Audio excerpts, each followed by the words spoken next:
Wes Streeting. Thank you, Madam Deputy Speaker. Tax is the price we all pay for a civilised society, and I certainly come from the pay your bloody taxes school of thought when it comes to disguised remuneration schemes. But with the short time I have, can I explain to the Minister, from what we've seen on the Treasury Committee and what I've seen in my own casework, what I think the weakness of his argument and HMRC's is. The first is that HMRC knew about these schemes for many years, and year after year, in successive tax returns in individual cases, and collectively signed off those returns, but also failed to take action even then against promoters. The second thing is that, certainly in the case of my constituency cases, people took advice and acted in good faith year after year on the basis of that advice.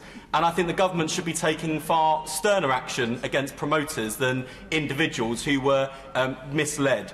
The third thing is that I think the HMRC, in terms of how they've conducted themselves, have fallen woefully short of the standards that we should expect, both in terms of timely communication with taxpayers, but also in the way that they have misled, and I do think HMRC have misled legislators in the calling for and the legislating for the loan charge that we see.